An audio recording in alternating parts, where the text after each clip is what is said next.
Why do we stop to fantasize? When we were children, we used so much time to dream, to fantasize, to think about things that don't exist yet, but just to have fun and imagination and arriving at new places and going into the impossible.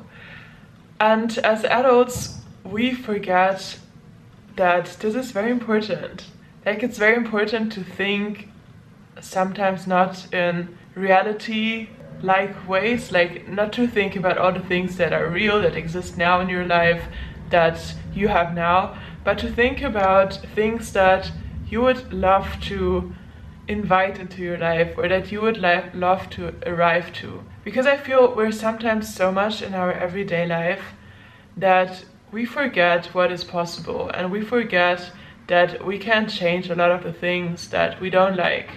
And I think we sometimes accept too fast where we are right now, and we accept it and we stay here in this place.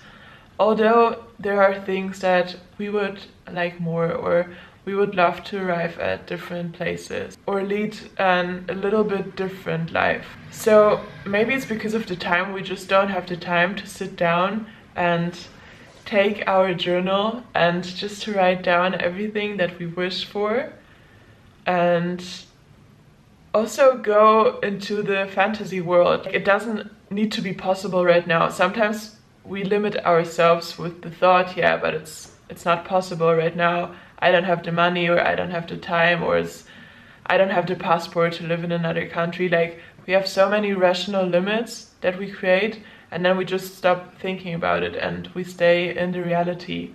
And yeah, nothing is wrong with this, but sometimes you need to be a bit illusionary and delusional.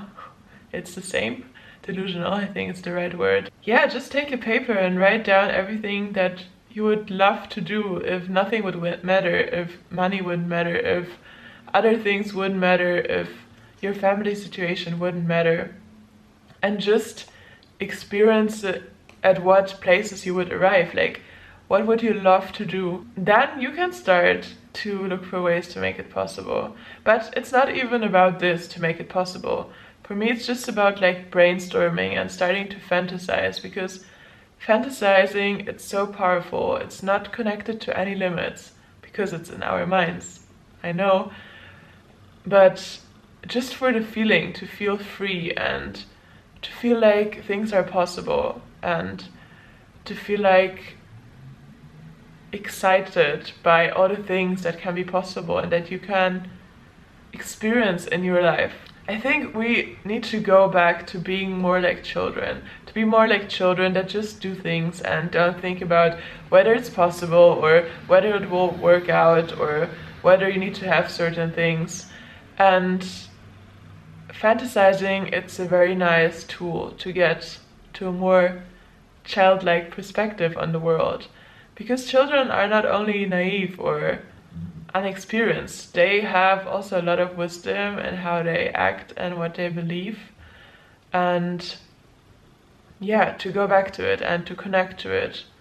I always recognize it when I deal with children that are very little, from the friends of my parents, for example, and they're so free in their thinking. Like, they can do anything and then they just do it, and then if they don't like it, they say, I don't like it, I don't want to do this, I want to do this. And when I will grow up, I will work as this, or I will have this. And just thinking without limits, sometimes it really helps to get out of your reality perspective. Because what is reality? Reality is the situation right now. It's your actual situation right now. But it doesn't mean that your future needs to look the same. Reality is just a moment of time, and time is very dynamic. It can change a lot of things in your life.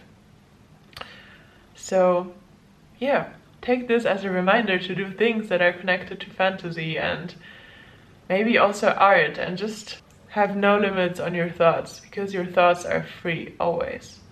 And your thoughts don't need to adapt to the reality.